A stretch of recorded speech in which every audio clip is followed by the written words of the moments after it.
Olá pessoal, boa noite. Olha só, tudo bem com todo mundo? Chegando uma galera conhecida aqui, muito obrigado por estarem conosco, obrigado pelo carinho. Já chegando uns oizinhos aí, bárbaro, bárbaro, muito legal. E o tema de hoje, né? Hoje a gente vai ter aí papo para render, como a gente diz aqui no sul, né?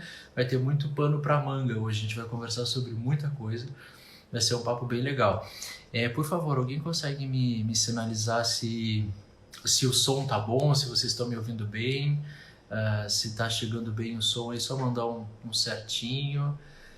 Doutor Marcelo, olha só, bastante gente conhecida, que bárbaro. Chegou a nossa convidada de honra, Miriam Runge. Obrigado pela sinalização aí, pessoal. Bom, vamos começar aos pouquinhos então. Hoje a gente vai bater um papo com uma profissional que é incrível. Eu particularmente, eu sou suspeito porque eu sou fã dela há muito tempo. Eu conheço a Miriam Runge, há bastante tempo. A gente se conheceu aí entre meandros da vida profissional, da vida acadêmica. A Miriam é uma grande profissional que tenho o prazer e a honra de tê-la no time de professores convidados do IPOG, e ela é assim, literalmente aquela pessoa que está em todas as frentes, em todas as frontes, de uma competência, de um profissionalismo incrível. E ela abraçou a causa, pode dormir tranquilo, porque vai ser perfeito, vai ficar primorosamente executado.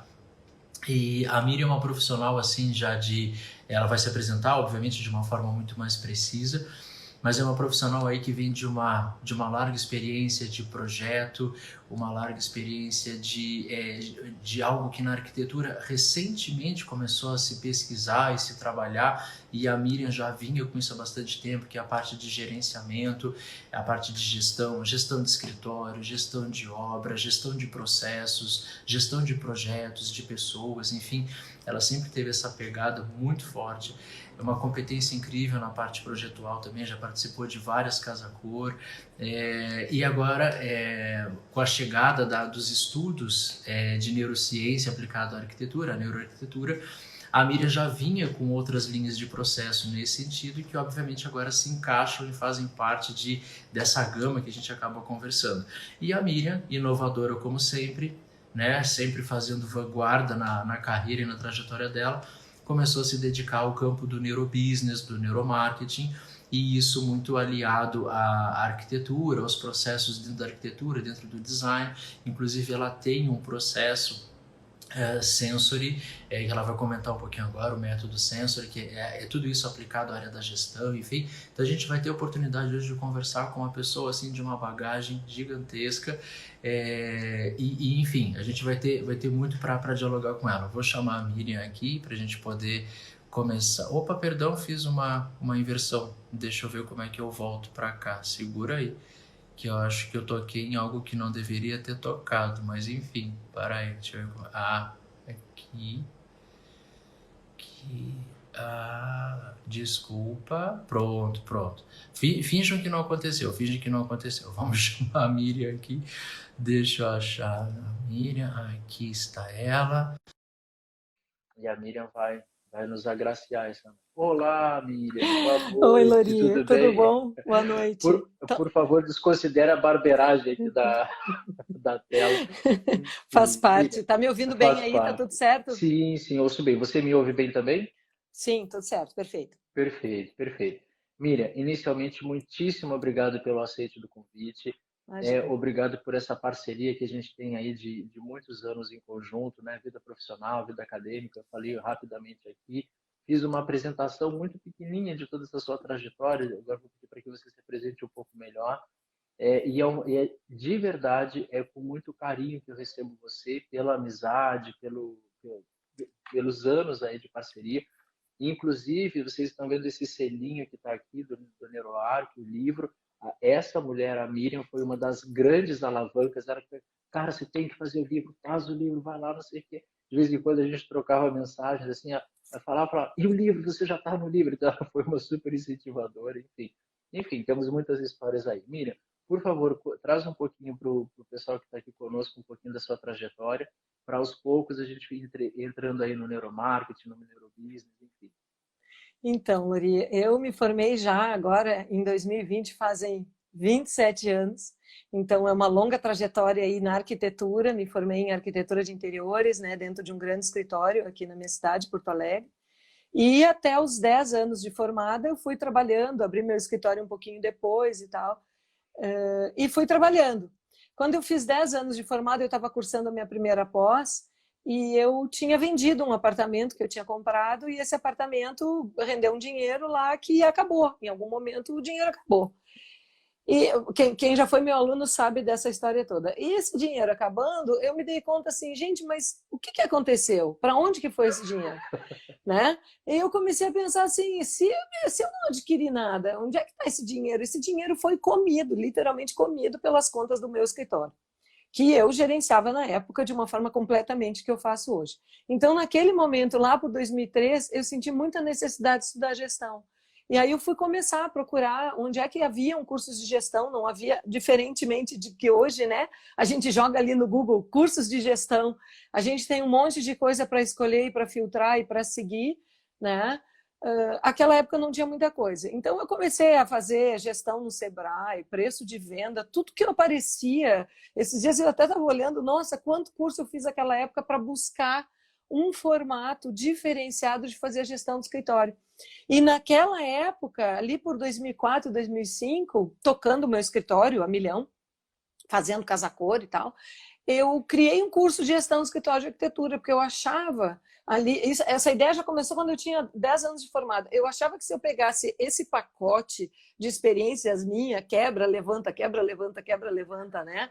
E entregasse para alguém que estivesse com 1 ano, 2 anos, e eu acho que isso foi meu primeiro pontapé para entrar na vida acadêmica, para entrar, para ser docente, para dar aula realmente. Eu pensava assim, se eu entregar esse conteúdo para alguém, essa pessoa pega esse conteúdo e sai correndo talvez alguns anos na frente. Não precise passar pelo que eu passei, né? Para chegar aonde eu cheguei ou para chegar muito mais longe do que eu.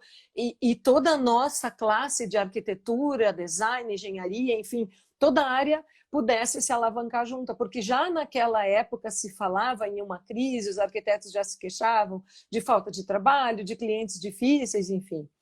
E aí eu lancei esse curso de gestão de escritório de arquitetura em Porto Alegre e isso virou, lancei junto com o IAB daqui, a primeira edição foi em 2009, depois eu tive 10 edições e eu realmente só parei em 2013, quando eu efetivamente comecei a viajar muito por causa das nossas aulas, né? E acabei não tendo mais agenda. Mas a gestão entrou na minha veia de uma forma que eu não consegui mais não executar uma obra com gestão, com cronograma ajustadinho, que eu não consegui mais trabalhar em cima de planilhas. Claro que o lado criativo ele é importantíssimo na arquitetura, mas existe um lado técnico que nos aporta que eu bato bastante nisso em aula. A gente precisa ter isso, a gente precisa ter o conhecimento técnico, onde a gente estava falando sobre diferencial, né? E conforme a Andrea falou, eu vi a Andrea entrar aqui, a Andrea de Paiva, uma sumidade, né? É uma pessoa assim que... Ontem eu mandei o abraço que você mandou, Eu viu? vi, Eu eu dei o vi, eu recado. vi.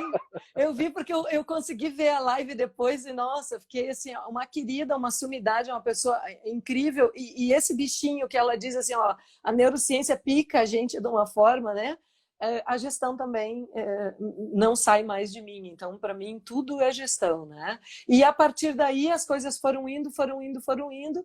A gente com essa questão das aulas sempre buscando mais cursos, mais conhecimento, né? E mais montar mais conhecimento para poder levar isso sempre adiante, né? A carreira foi indo. Que bárbaro. Ontem, aproveitando também, agradecer a participação da Andrea. A Andrea nos assiste aqui hoje. A Andrea foi a estrela de ontem, né? Foi uma live, assim, o pessoal só assim, mais. Mas sempre, escutar a Sempre. Andrea é sempre incrível. E nós conversávamos ontem que, claro, a Andrea é mais jovem do que eu, talvez do que você, ainda assim nós somos de uma geração que a gente tinha que cavar conhecimento, né? Busca, lê livro. A gente não tinha o senhor Google, né? E mesmo que nessa área que a gente vai começar a conversar hoje, o Google, ele te dá uns nortes, mas ainda assim você tem que ter uma base um pouco mais firme, né? E aí esse papel que a Andrea faz, aproveitando que ela está aqui conosco, que você tem feito, que eu busco fazer também, de mastigar isso tudo, entregar já quase digerido, né? É algo que realmente nos impulsiona. Eu acho que é isso que acaba nos coligando todos, né? Porque a gente acaba se abraçando, e eu te falava com o André, ó, toma o que eu tenho, não, você pega o que eu tenho, e aí a coisa vai indo em um formato muito interessante. Miriam, junto com isso tudo, essa brilhante carreira sua aí, nem vamos falar da profissional e da acadêmica, mas essa brilhante carreira que você vem traçando de estudos, de aperfeiçoamento, de entregar conteúdo para as pessoas, e não apenas entregar quantidade, mas qualidade. Antes de você entrar aqui, eu falava, você é muito preciosa em tudo aquilo que faz, de preciosismo mesmo. Você começou assim como outros colegas, eu e outros colegas, foi investigando esse mundo da neurociência, percebendo que essas aplicações, assim como estavam indo para outras áreas, poderiam vir para nós também. E aos pouquinhos você foi galgando um caminho ali, mas você achou um jeito de ligar isso com a arquitetura, com o seu chão, que era a gestão. Depois a gente vai falar um pouquinho do sensor e tal. E para não deixar por menos, essa mulher ainda vai lá e começa a se especializar em neurobusiness e neuromarketing. Então, assim, ó, realmente é um lote de conhecimento que a gente tem aí. Como que foi essa sua migração, assim, tipo, a hora que você entendeu o universo da neurociência aplicada à arquitetura, você percebeu assim, cara, isso vai lá para a gestão também. Como é que foi esse seu despertar aí? Na verdade, a história foi mais longa, né? O que aconteceu? Uma vez, tentando resumir bem rapidinho, uma vez eu estava na Revestir, num estande de uma grande fabricante de chapas de MDF, e um dos representantes veio conversar comigo e tal, e aí eu falei que eu era professora de investimentos, que eu falava para o país inteiro sobre investimentos e tal, e aí ele me fez uma pergunta, mas por que o cliente escolhe um padrão madeirado e não um padrão claro, branco? Por que ele escolhe isso? Eu digo, olha, e aí aquilo é aquela coisa, né? Não é a resposta que move, é a pergunta, né?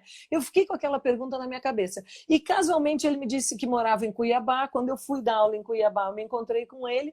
Resumo da ópera, que um ano depois, a gente já tinha aberto uma empresa, já estava falando de neurobusiness, e eu devo a ele muito do conhecimento que eu comecei a ter dessa área, porque até então ela era uma área muito distante de mim.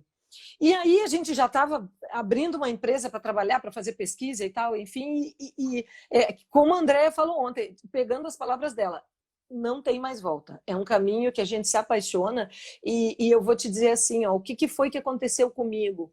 Eu me apaixonei no momento que eu comecei a me ver como ser humano, porque normalmente na arquitetura é muito estranha essa relação. A gente olha o cliente, a vida do cliente, a expectativa do cliente, né? São raras as vezes que a gente está fazendo para a gente alguma coisa e se olha como cliente e arquiteto ao mesmo tempo. Então, quando eu comecei a estudar isso, e comecei a ver que, pera, isso não está falando de fora, isso está falando de mim, eu consigo me reconhecer nisso, né? Eu senti necessidade de buscar. Bom, ele me indicou uma pilha de livros, eu comprava tudo que ele dizia, eu lia. E um belo momento ele chegou em Porto Alegre e disse, olha, está começando um MBA em Neurobusiness aqui em Porto Alegre, e o pessoal da Infinity, o Thiago Tabajara, está montando, e acho que tu deve entrar nessa turma, porque, né? E eu digo, vou entrar. E uma das coisas que a gente sempre discutia lá no MBA sobre neuronegócios, e aí entra também a neuroarquitetura, é que é um ramo tão novo que é muito difícil. As pessoas diziam, me indica um livro. Tem muita gente falando de neuroeconomia, muita gente falando de neuromarketing, muita falando de gente neuronegócios. A própria Andrea, eu lembro muito bem, e não é porque ela está aqui nos ouvindo, é uma honra, no primeiro dia de aula, eu pesquisando, já tinha artigo, já tinha coisas da Andrea lá, isso joga lá início de 2018. Né? Quando eu comecei a ler sobre isso, bota lá, 2016, final de 2015. Então, assim, a gente chegou à conclusão lá que existia muito conteúdo a ser construído ainda. Então, a gente está, na verdade, na subida de uma curva de inovação. Nós somos inovadores e estamos buscando isso, né? e construindo este conteúdo, então.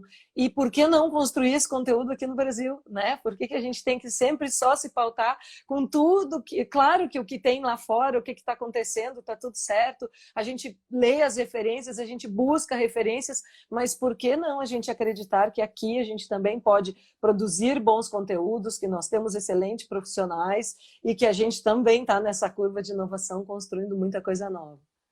Exatamente, exatamente. Bom, eu sempre adoto, Miriam, um sistema assim, metodológico, vamos chamar assim, de a gente aos pouquinhos ir entrando no assunto, né?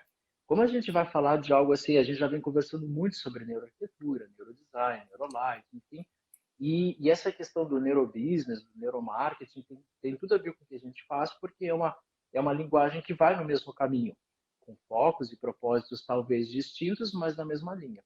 E isso é algo muito inovador nessa área. Então, eu queria pedir licença para a Miriam para fazer um convitezinho para as pessoas. Do ladinho aqui, aqui tem uma setinha, tipo um aviãozinho aqui. Se vocês acham que alguém vai gostar muito de ouvir o que a gente vai conversar agora, clica ali, manda para alguém, chama aqui para ficar conosco, porque a Miriam vai trazer grandes inovações para a gente agora nesse diálogo que a gente vai ter. Miriam, as pessoas muitas vezes, quando a gente faz aqui a live, questionam assim, o que é a neuroarquitetura, por que tem esse nome, e aí a gente vem embasando isso há bastante tempo, do que se trata, enfim, e aí é muito comum também, eu não sei em outros universos, então não vou me atrever, mas nos nossos universos, arquitetura, design, iluminação, engenharias, enfim, é muito comum questionar assim, mas o que é esse neurobusiness, o que é esse neuromarketing, como que a gente usa, como que eu posso me apropriar, enfim. Então, eu queria que você trouxesse um pouquinho desse elucidar do assunto, para depois a gente poder conversar um pouquinho do sensory, que em cima disso você, de novo, mastigou tudo que era complicado e transformou em algo mais sutil, mais leve, para ser Sim, mais sim. aplicado à nossa área. Então, fala um pouquinho sobre esse cenário aí para a gente, por favor. O que acontece, né? A onda neuro, né? Que a gente vê assim, nossa, neuro. Outro dia até o Oliveira Júnior, que é um grande pesquisador da área também, postou um vídeo lá, neuroarquitetura é balela, né? Uma pergunta, porque vai ter muita gente falando, é balela, isso aí é balela, enfim, né? Não é uma coisa que a gente possa levar adiante, é só uma modinha, isso vai passar, enfim. O que acontece? A neurociência, nos últimos 10, 12, eu diria 15 anos, ela evoluiu tanto no conhecimento do nosso cérebro como ela não havia evoluído nos últimos 50, 60, quase 100 anos. Por quê? Porque nestes últimos anos nós tivemos um salto de tecnologia para visualização e conhecimento do nosso cérebro. O nosso cérebro ele começou a ser estudado lá no Antigo Egito, certo? As primeiras civilizações já estudavam o cérebro e já tentavam entender como é que as pessoas pensavam, como é que as pessoas se relacionavam, como é que as pessoas amavam, né? O que é que dava esse fluido de vida para a gente? Tudo isso foi muito estudado na Antiguidade e durante a Idade Média, por exemplo, ninguém podia estudar isso. Isso era uma coisa que, se eu viesse dizer que queria estudar o cérebro e fazer alguma coisa de estudo de anatomia, o próprio Leonardo da Vinci, quando começou a estudar, teve obras censuradas que não podiam ser publicadas e não podiam ser divulgadas. Por quê? Porque ali estava um conhecimento que se as pessoas tivessem, talvez elas pudessem usar. Não gosto da palavra contra o ser humano, porque a gente nunca faz nada que a gente não queira fazer, né? A gente sempre tem uma predisposição a fazer as coisas, a gente só faz aquilo que a gente realmente quer, ou que o nosso cérebro manda fazer, certo? Mas o que aconteceu nestes últimos anos? Houve um salto na questão da neurociência e do conhecimento cerebral. Então, nós, arquitetos, e vocês comentaram isso ontem, estamos nos apropriando de alguns conceitos da neurociência para aplicar em ambientes. O neuromarketing já se apropria há muito tempo, e eu sempre digo assim, o neuromarketing, né? No marketing, ninguém tem vergonha de dizer que a campanha foi um sucesso, que vendeu como água. Por quê? Porque o objetivo deles é a venda. Então, uma loja de sucesso é uma loja que vende, um produto de sucesso é um produto que vende. Ele não está só buscando uma qualidade estética. E nós, arquitetos, às vezes ficamos um pouco receosos de sair apenas da qualidade estética, puramente estética e criativa, e jogar dentro dos nossos projetos outro tipo de qualidade. E gerar nas pessoas um outro tipo de sensação, porque isso é possível, nós somos totalmente influenciáveis pelo ambiente em que a gente está. Né? Então isso veio vindo ao longo da história e agora nos últimos 10 anos deu um salto. Eu diria que a querida Suzana Herculano, que é uma referência, um orgulho nacional, né? Em 2009 publicou um artigo importantíssimo sobre o número de neurônios que a gente tem, né? Só a Suzana fez isso até hoje no mundo, ela é uma sumidade e ela é brasileira, né? Então isso foi um conhecimento gerado aqui. E a partir daí, outros neurocientistas com outras descobertas, a partir da tecnologia envolvida. Então, hoje nós temos equipamentos para ver o nosso cérebro em funcionamento. Então, é claro que existem ainda muitos passos a serem dados, mas a onda neuro significa o quê? Nós sabemos hoje muito mais sobre a nossa movimentação cerebral do que nós sabíamos há 20 anos. Perfeito, obrigado, Miriam. Miriam, aproveitando bem rapidinho, há pouco tempo passou uma perguntinha aqui que foi do Vinícius, e aí o Oliveira Júnior está aqui conosco, também fez uma gentileza de fazer uma contribuição ali. Obrigado ao Vinícius pela pergunta, obrigado, Querido Oliveira, Vinícius, lá de Vitória. Uhum. Perfeito. Vinícius, na verdade, assim, ó, é bem como a Oliveira disse, né? O conhecimento ele é dinâmico, ele vai se transformando, mas diferentemente dessas fases estilísticas que nós tivemos na arquitetura, que a gente chamou fase inicial e fase neo, né? Então tinha o clássico, o neoclássico, o barroco, o neobarroco, né?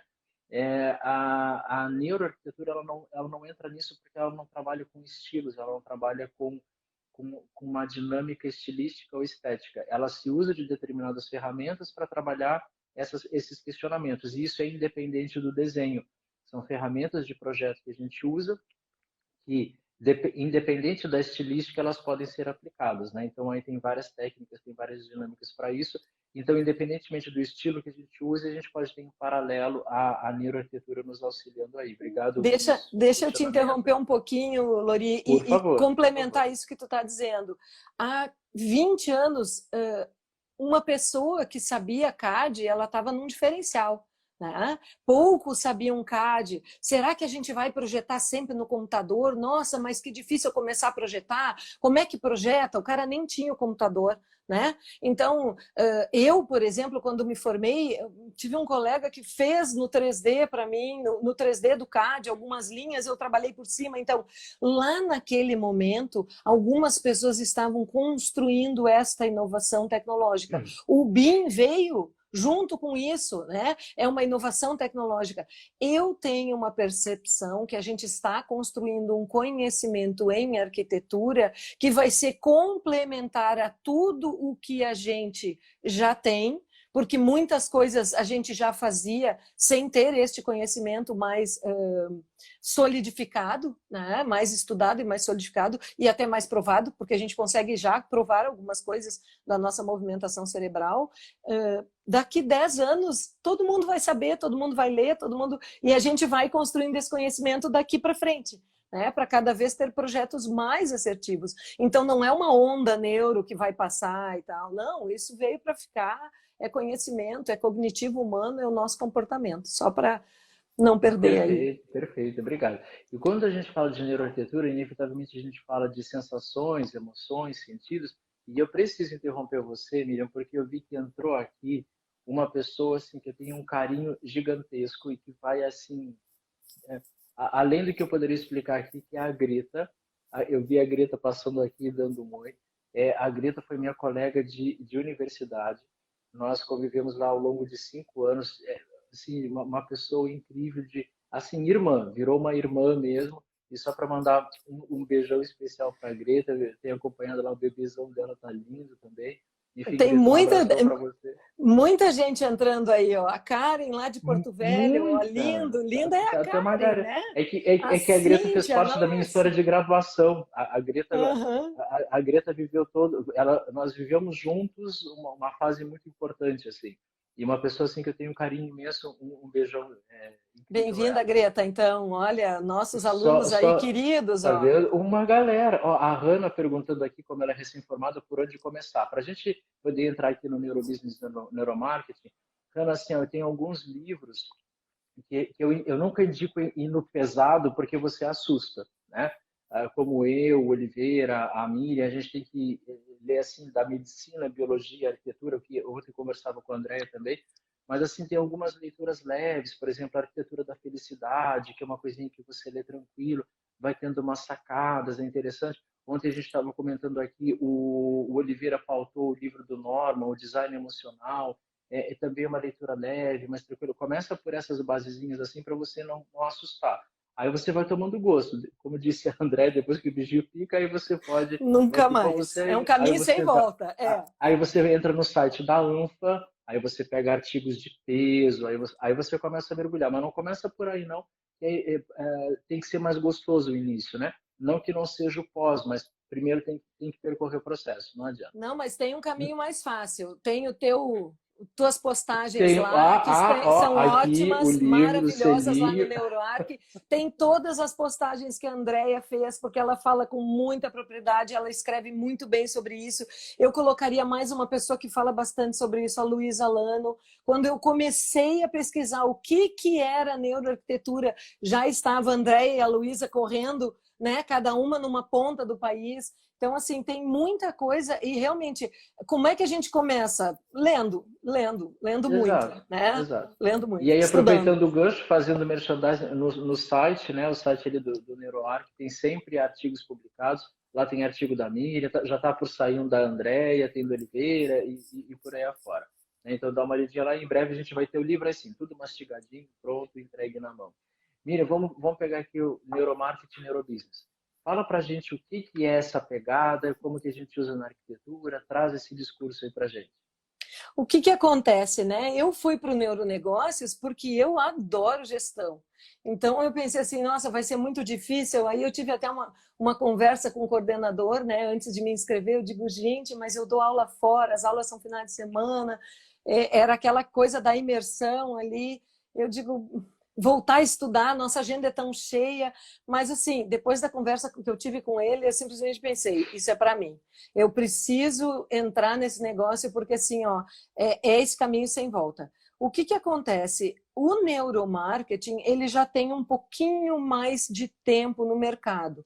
Por quê? Porque o neuromarketing ele está diretamente associado a vender alguma coisa para alguém.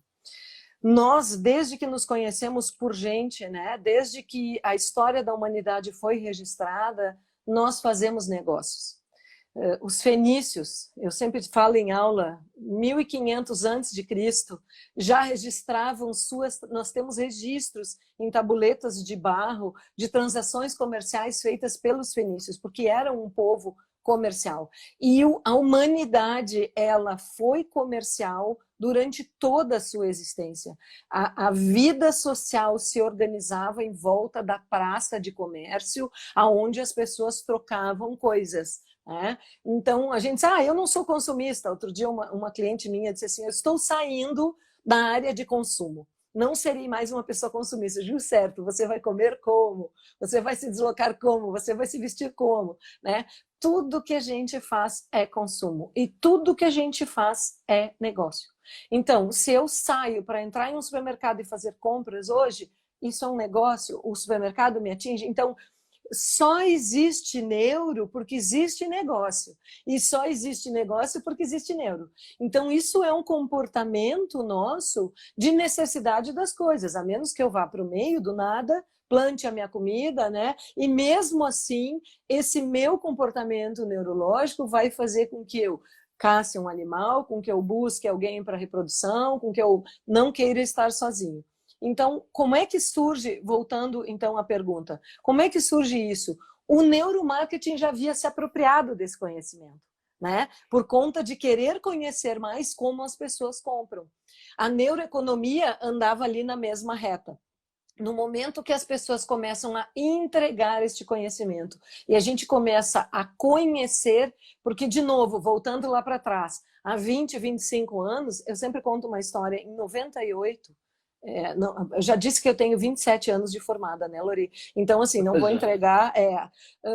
Vai com calma, Vamos com calma para não assustar o pessoal. Em 1998, há mais de 20 anos, eu circulando lá na feira de Milão, era tanto catálogo, era tanta informação, era tanta coisa linda que eu pensei, não posso sair daqui né, sem levar isso tudo. Eu me comprei uma mala. E isso é uma lembrança maravilhosa que eu tenho. Eu trouxe uma mala de Milão com 18 quilos de catálogos, certo? E esses 18 quilos de catálogos eu fazia chás no meu escritório e os amigos vinham olhar. Onde é que eu quero chegar? Milão, e o que tipo de design estava sendo desenvolvido lá? Opa! Caiu? Não. Que tipo de design? Voltou. Que tipo de design estava acontecendo por lá? A gente precisava ir, ou precisava ter falado com alguém que foi, ou aquilo chegava em revistas aqui 2 meses depois, naquelas revistas que a gente comprava lá no aeroporto, que eu tinha a sorte de estar no escritório aqui em Porto Alegre, da Anne, estava aqui nos acompanhando, e ela comprava muitas revistas, então eu tinha a sorte de ver as coisas muito rapidamente. Mas onde é que eu quero chegar? Hoje, um cara posta uma pesquisa científica, na hora a gente fica sabendo. Então, esse conhecimento, ele está disseminado. E cada vez mais a gente precisa entender como é que nós nos comportamos diante das coisas, diante da arquitetura, diante do ambiente, diante dos negócios, porque isso já é uma questão de sobrevivência.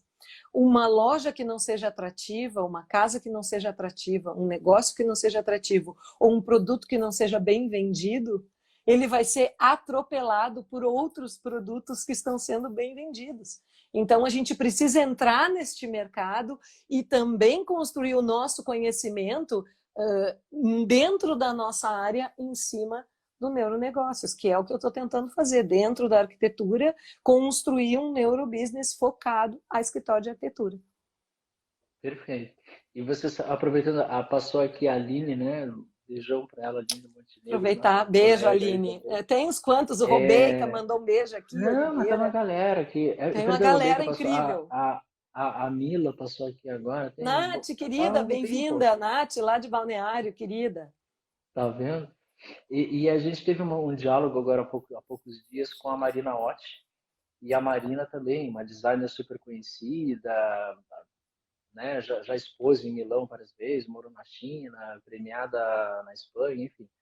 E aí a gente comentava um pouquinho sobre isso na indústria. A gente não entrou em neurobusiness, neurovendas, neuromarketing, mas ela comentava assim que na pesquisa de tendências, por exemplo, o que vai vender, o que não vai vender, e aí a gente entende isso na questão neuro, o discutir o ponto a ponto, tem o nível assim de você ir na loja conversar com a vendedora o que ela gosta de vender, né? Porque a vendedora ela tem um mimo assim, isso aqui eu adoro vender. Por que você adora? Então aí começa a ter toda essa questão neuro, e no livro eu trato muito da teoria de Eichmann, a teoria da empatia, né? Por que a gente desenvolve, por que não desenvolve isso? E isso no business funciona também, né, Miriam? Esse gerar a empatia para você entender o outro, né? Tanto no neurobusiness quanto no neuromarketing, né? Como que você digeriu isso e como que você foi trazendo isso para a montagem do Sensory? Funciona assim. Primeiro a gente tem que pensar na empatia, né? E o que é empatia? Eu sempre me colocar no local do outro. Isso é muito difícil quando a gente lida com o ego do arquiteto, né? Quando a gente quer fazer um projeto, quando a gente está criando um projeto que também é um pouco da gente. Mas eu sempre digo o seguinte, a gente não pode pautar uma negociação, falando um pouco em crenças, né? A gente não pode pautar uma negociação com um cliente pautado nas nossas crenças. Porque a crença, vamos dar um exemplo assim, a gente pensa, crença, todo mundo, as crenças que a gente tem, né? O que é uma crença? E a crença, ela pode ser mudada. Entrando bem fundo no neuronegócios, né? A crença, ela pode ser mudada. Por exemplo, quando eu tenho uma certa idade, e aí todo mundo vai se transportar para a infância, eu acredito no coelho da Páscoa. Eu acredito que quem traz os ovinhos e bota dentro daquela cesta é o coelhinho da Páscoa. Aí um belo dia, né, numa certa idade, eu acordo de noite e escuto passos pela casa, escuto a fala do pai e da mãe, aquela coisa toda, e vou passo a passo e olho eles mexendo nos ovinhos. A partir daquele momento ali, me cai um estalo. será que não existe coelho? Né? Até o momento que alguém me diz, realmente não foi o coelho que trouxe. Nós fomos no supermercado, compramos esse chocolate, né? E a partir disso a gente vai mudando esta crença. Então, o que que acontece quando eu, voltando para falar da Marina, né? Que é uma querida que eu amo. Quando eu tenho a crença de que aquele produto é bom e eu acredito nele e eu tenho empatia e eu gostaria daquele produto, eu consigo sim vender ele mais fácil. Eu consigo trabalhar. Por quê? Porque a minha crença está em sintonia e entra em empatia com aquela pessoa que projetou o produto, para quem ela foi projetada. E se eu conseguir entrar nessa atmosfera da crença do cliente, com certeza eu vou conseguir vender ele com muito mais capacidade e com muito mais propriedade, seria a palavra certa. Eu estou aqui com um colega meu que é do MBA, o Maurício, que é um fera, que pauta o discurso dele na persuasão. Persuasão não é obrigar uma pessoa, e o neuro, tanto a neuroarquitetura quanto o neuromarketing ou neurovendas, não é obrigar as pessoas a comprarem. Existe um estigma no mercado, né? Que a gente consegue manipular as pessoas a fazerem determinadas coisas. E não, a gente só estuda para poder interferir nesta crença e poder mostrar para essa pessoa, olha, talvez não seja o coelho da Páscoa que traga os ovos, talvez seja de uma outra forma que a coisa acontece. E isso é um neuronegócio. Então, eu tento trazer isso para dentro da arquitetura de uma forma que eu possa mostrar para o meu cliente que, primeiro, arquiteto não é caro. Depois, a arquitetura não é só... Já ouvi de cliente, eu quero um arquiteto, quando eu construir minha casa, eu quero um arquiteto, porque eu quero uma casa linda. Arquitetura não é só beleza, não é só plástica, não é só estética, é racionalidade, é um projeto econômico, né? É um projeto pensado, enfim, existem tantas coisas, tantas crenças a respeito da arquitetura e da gestão que precisam ser mudadas, né? Então, isso entrando já um pouquinho no neurobusiness. Perfeito, obrigado, Cíntia, Miriam. Enquanto querida. você falava, eu fui acompanhando algumas coisas aqui. Tomara que eu não tenha me passado nada. Caso alguém tenha mandado algo que eu ou a Miriam a gente não comente aqui, por favor, é só entrar lá nos nossos perfis, né, @lori.cris, eu mando um direct, a gente responde. A Miriam também, mrunge.ar, que ela responde com o maior prazer, é só mandar lá que não vamos deixar ninguém sem resposta. Mas o que eu estou vendo, eu estou passando aqui. Eu não sei se é o ou a do estúdio, o Maitá perguntou se o livro já está disponível. Ainda não, o cliente deu uma atrasadinha, mas hoje nós recebemos o primeiro mock-up do livro, então eu estou assim, você não tem ideia Todo mundo da na ansiedade. torcida, todo mundo Todo mundo na torcida. torcida. Agora, nos próximos dias, a gente vai postar a foto do mock-up, realmente está ficando muito bonito, está sendo feito com muito carinho. Aí depois, na sequência aqui, a Carla, ela pergunta se no IPOG nós temos uma disciplina de neuroarquitetura e se sim, como participar. Então vamos lá, Carla, temos dois cenários aqui. Dentro de alguns cursos do IPOG, nós temos sim uma disciplina que trata da neurociência aplicada à arquitetura. Elas fazem parte do corpo do curso, elas são ministradas por mim, pela Miriam, que está aqui conosco, pelo Oliveira Júnior, que está aqui conosco também, e pelo Rogério Gaspar, que também está aqui conosco. Então, ela é um módulo dentro das nossas pós-graduações, pelo nível da importância que nós enxergamos nisso. Mas, de boca grande, mas a gente só está falando ao vivo para algumas centenas de pessoas, mas assim, a gente não pode divulgar, mas em breve a gente vai ter uma novidade aí no IPOG, dar uma seguradinha. Eu já fui dando uns spoilers aí para os alunos, inbox. Vamos esperar, porque essa pandemia aí tá atrapalhando todos os nossos planos, mas a gente vai vencer. Exatamente, mas ela vem muito em breve. E aí, deixa eu ver aqui se passou alguma pergunta. Aqui. Durante a negociação, para fechar a venda, isso é uma pergunta da Samantha, tá? Durante a negociação, para fechar a venda, você tem algum estudo sobre cativar o cliente? Fernanda, né? Acho que só porque você não... Samantha. Samantha, acho que a gente está na linha da empatia, né? A pergunta dela vai na linha da empatia. Olha, Samantha, tem muita coisa para a gente cativar o cliente. O que que acontece? Normalmente, nós, arquitetos, quando a gente começa um projeto, isso eu sempre falo nas minhas aulas, a gente se apaixona pelo projeto, né?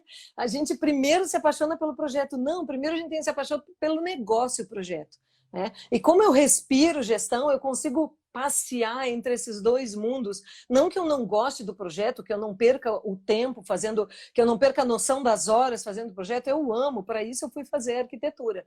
Mas eu também escorreguei para esse lado de tentar ver outros valores nesse projeto que não somente o projeto em si, a criatividade, a inovação, né? Eu acho que a gente tem nesse trato com o cliente, como que a gente cativa, por exemplo, né? Quando eu vou dar um spoilerzinho, Neuro, certo? Mas, por exemplo, quando o cliente chega no escritório da gente, quando ele chega para uma reunião, a gente precisa entender como é que ele está se sentindo.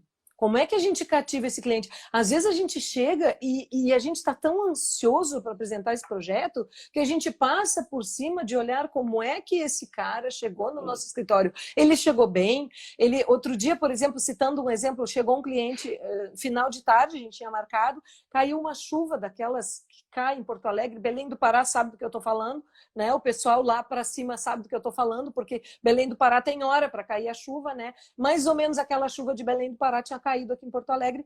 Ele me liga e diz assim: meu carro parou, eu estou pegando um Uber para ir aí. Bom, ele já chegou no meu escritório. Eu digo, venha com calma. Eu sempre digo isso, venha com calma. Nós estamos aqui aguardando você.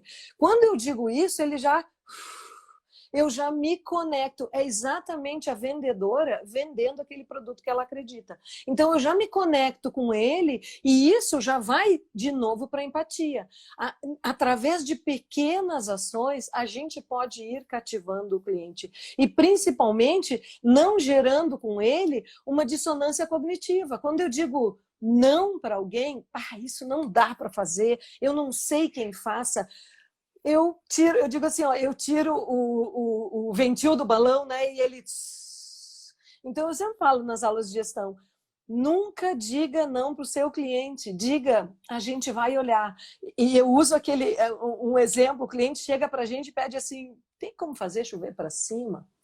Aí eu olho, penso, digo, chover para cima, cara, eu acho que ninguém fez ainda, mas me dá um tempo que eu vou pesquisar, me dá até amanhã. Até amanhã ele já pensou que aquela ideia dele é ridícula, é que é muito mais barato fazer chover para baixo, certo? Porque a gravidade vai ajudar. Mas se ele estiver disposto a fazer chover para cima, bom, vamos ver o que é que tem. Então isso gera muita conexão.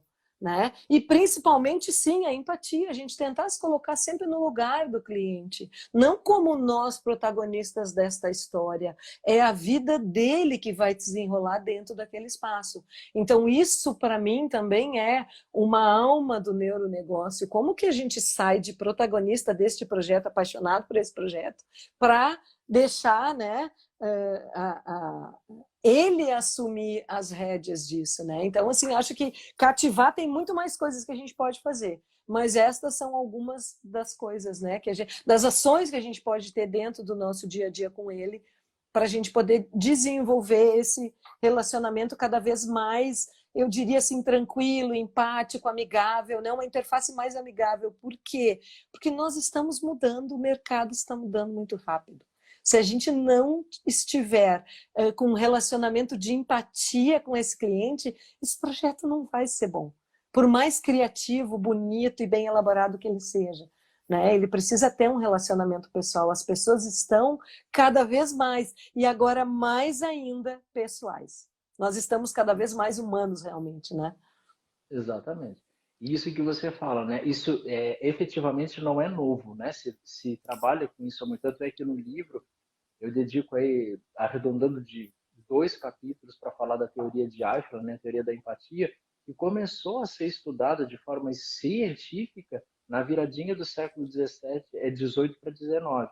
Então, assim, realmente algo que já temos muita carga disso, que o marketing, agora chamado de neuromarketing, mas lá na década de 30, 20, já trouxe isso também. E aí, claro, a arquitetura começa a fazer esses redesenhos para isso. Tem uma questão aqui que é da Angélica, Ela pergunta qual a relação da neuroarquitetura e a psicologia ambiental. Na verdade, assim, Angélica, a psicologia ambiental é uma grande base que sempre houve, sempre se buscou, e ela fundamenta boas parcelas do que a gente trata em neuroarquitetura. Porque a psicologia ambiental ela está totalmente ligada a comportamento. Só que a gente entende que, através do próprio universo da psicologia, que nós, humanos, como já diz a nossa queridíssima Marivânia, né? Um beijão para a Fofa. Marivânia, nós nos relacionamos com o mundo externo a nós através de três grandes campos: o campo emocional, o campo cognitivo e o campo comportamental. A psicologia ambiental está totalmente vinculada a entender este campo comportamental. Só que a neuroarquitetura, ou seja, a neurociência aplicada na arquitetura, ela lida com os outros dois campos juntos. Então, através das minhas relações sensoriais, que é onde eu ativo as minhas emoções, o meu campo cognitivo, que é aquilo que eu entendo por vida, os conhecimentos que eu tive ao longo da minha existência, me traduzem nisso e me levam a um comportamento. Então, a psicologia ambiental ela foi muito incorporada dentro da neuroarquitetura justamente por isso, porque ela já estava muito fixada no campo comportamental. E a neurociência vem dizer assim, mas isso que você está estudando foi causado por isso, que foi interpretado dessa forma e aí resultou nisso. Então, a gente tem hoje mecanismos que vão lá na base. A psicologia ambiental ela foi muito útil, porque ela percebeu assim, acontece, e acontece assim, mas a gente não sabia por que acontecia. Sabia que acontecia, mas não sabia por quê. A gente imaginava. A neuroarquitetura, a bem da verdade, ela não está redescobrindo o fogo ou a roda. Ela só está investigando o que a gente sabia, percebia, mas não entendia a conexão lógica. Então, a gente tem aí ferramentas para chegar a isso. Então, a psicologia ambiental ela está totalmente integrada dentro da neuroarquitetura. Deixa eu ver se passou mais alguma pergunta. Se a Miriam quiser complementar alguma coisa, Miriam, ou falar do Tem um business, time, do nossa, negócio, tem um time de peso aí, nossa, mas eu tem. estou até com vergonha. Eu também, eu estou aqui preocupadíssima com esse time de peso aí, só tem gente boa, nossos Miriam, alunos, obrigada pelos beijos aí, vamos lá. muitos. E deixa eu fazer um convite para você e para a galera que está aqui conosco. Amanhã a gente vai ter uma live com o Joey Weber. O Joey é um dos grandes estudiosos de neurociência aplicada a diversas áreas, inclusive do Mito. business. E amanhã a gente vai falar de neuromitos. Aquilo que fala-se de neuro, mas na verdade está equivocado, não é bem assim. Então eu convido todo mundo para amanhã. O Joey, além de ser um neurocientista assim, reconhecido, renomado, quem está aqui conosco conhece ele, sabe que o cara é muito fera. Ele ainda está há alguns anos, há muitos anos dentro da área de negócios, de gestão, trabalhando isso aplicado a diversas áreas. O papo de amanhã não é neurobusiness nem neuromarketing, é neuromitos. Mas só para a gente entender que é um cara assim bem focado nisso, né? Miriam, o que você diria assim para as pessoas que obviamente que a gente sabe que a gente tem o método Sensory, que é assinado por você, que é você que traz isso de uma forma brilhante para o mercado, e através dele você consegue fazer justamente isso, né? A digestão disso tudo de uma forma mais leve. Esses dias eu comento isso, eu já comentei algumas vezes isso porque realmente me marcou. Um dos revisores que estava olhando o livro, o NeuroArc, né? Chegou lá na parte de bibliografia, tinham 12 páginas. Aí ele assim, nossa, quem comprar o seu livro não vai precisar ler isso tudo. Eu falei, é essa a pegada do livro. Né? Você tem aí o resumão. Como que no Sensory você traz isso? Como é que você conseguiu dar essa leveza para o Sensory? Na verdade, o que eu faço, Lori? As pessoas estão assim, como é um conhecimento que está sendo construído e como o Oliveira já falou com muita propriedade aí, você já também colocou isso, nós não somos neurocientistas, a gente tem um conhecimento básico, eu adoro, leio tudo o que o meu conhecimento permite, né? E você ontem citou a Carla Tchepo, que é uma neurocientista de muita propriedade. A Carla um dia falou uma coisa que ficou muito gravada para mim. A gente não consegue passar anos e anos de conhecimento em 1 minuto. Assim como a gente não consegue falar tudo que a gente tem para falar em 1 hora de live, né? A gente poderia ficar aqui conversando a noite toda, porque senão a gente pode fazer com que esse conhecimento fique muito simples, muito básico, ele pareça simples, mas não é. Então, assim, eu peguei esse conhecimento de gestão, né, que eu já tinha tentado dar uma simplificada, porque eu acho que fazer gestão não é uma coisa fácil, né? A gente fazer a gestão do escritório de arquitetura, ele não é uma coisa fácil, porque se fosse fácil, todo mundo estava fazendo. Então, ele exige muitos passos, exige muita disciplina da gente, porque não é uma coisa que a gente gosta de projeto, né? E tentei linkar esse conhecimento que eu fui adquirindo ao longo de 4, 5 anos de estudo e de leitura. Então, quem pegar o seu livro não precisa ler todas aquelas 12 páginas de bibliografia, certo? Quem ler o livro de Andréa, que ela falou ontem, quem ler outros livros, um autor de neuromarketing, já que a gente está aqui, é o Pedro Camargo, adoro, os livros dele são facílimos de ler, ele fala com muita propriedade sobre comportamento humano também. Quem olhar isto vai ver uma certa leveza e, na verdade, é só um norte. Assim como as nossas pós, elas são um norte para quem vai ir para a área da iluminação, para quem vai ir para a área, né, de outras áreas da arquitetura, enfim, o paisagismo.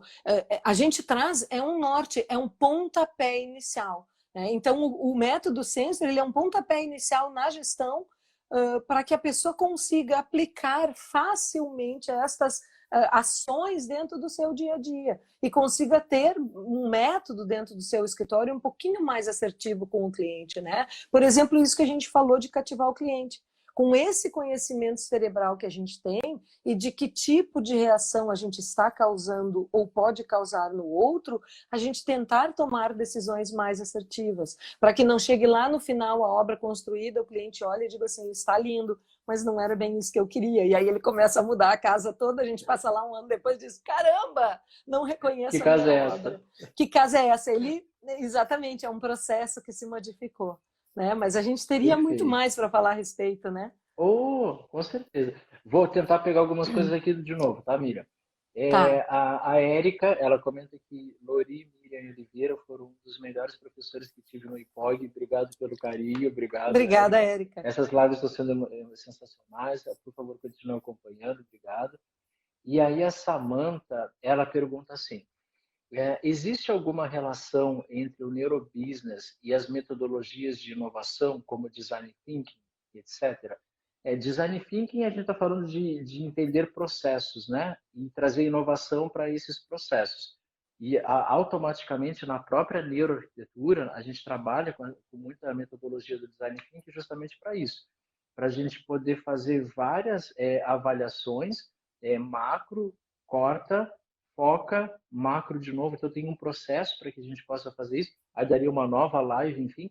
Mas, passando a palavra à Miriam, no neuromarketing, no neurobusiness, tudo isso está alinhado, não apenas no design thinking, como graphic thinking e por aí afora, né, Miriam? Tudo completamente alinhado. Por quê? Porque, no fundo, a gente está falando de comportamento humano. Tudo é o nosso sistema cognitivo que está sendo estudado, inclusive com as novas tendências de espaços, as novas tendências de venda, as novas tendências de produto. Tudo é pautado no comportamento humano. Então, quanto mais... eu quero entender de neuroarquitetura. A gente tem que entender de comportamento humano, né? Eu quero entender de neuronegócios. A gente tem que entender. E com muita propriedade, a Andréa falou ontem também, trazendo ela de novo aqui para o nosso meio, a gente pensa que é extremamente racional. A gente pensa que é racional. A gente acha que toma todas as decisões da nossa vida. Errado.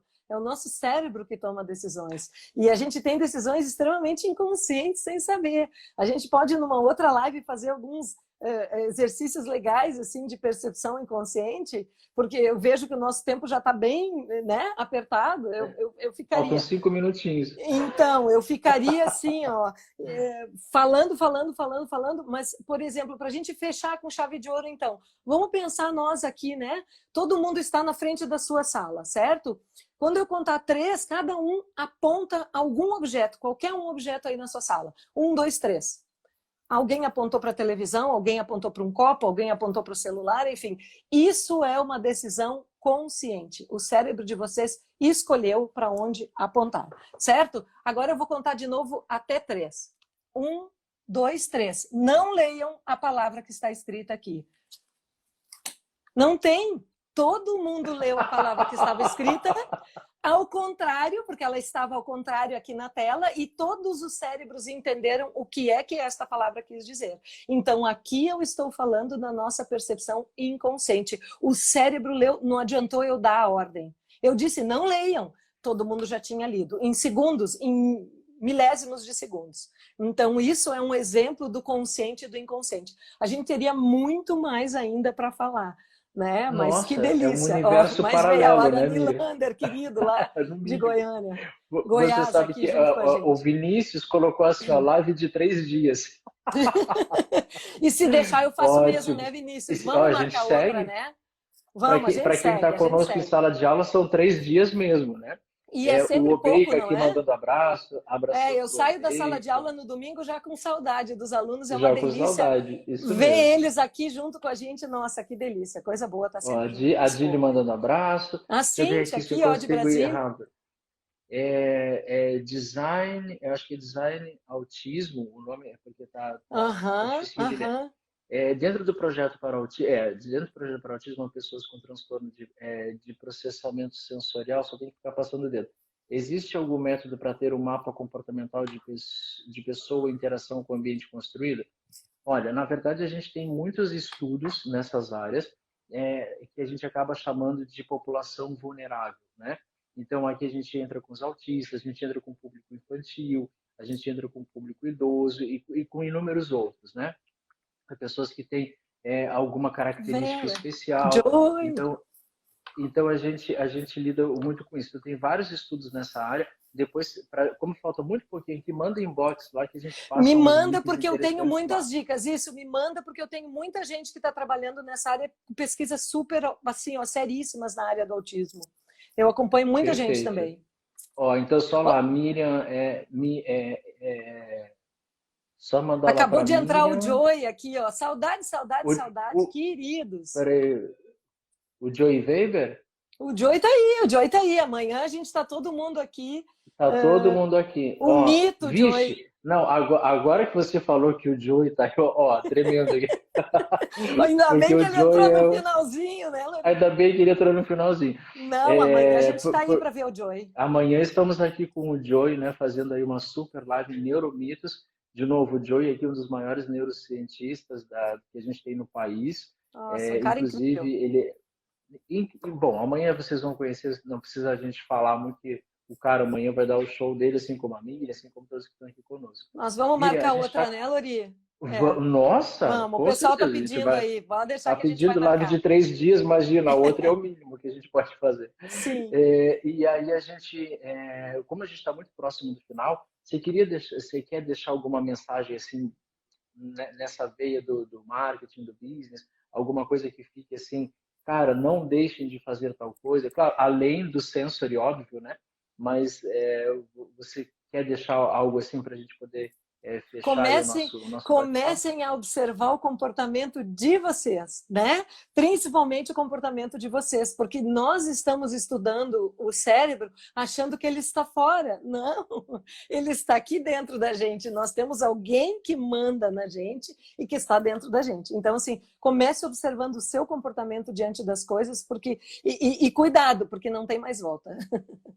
Verdade, verdade. Uma dica interessante, eu sempre falo em sala de aula, né? Como o meu recorte de neuroarquitetura ele vai muito para o design comercial, para a arquitetura comercial, eu sempre digo assim, um ótimo exercício disso que a Miriam está falando, é nós percebermos o quanto nós nos alteramos o nosso comportamento dentro de determinadas espacialidades. Hoje a gente não está podendo fazer isso, ir a um shopping fazer esse teste, mas quando isso for possível novamente, observe o quanto você se altera dentro de diferentes lojas, né? Eu sempre digo nas minhas aulas assim, colocamos o pé na loja, nós deixamos de sermos nós e passamos a ser o que o projeto quer que nós sejamos.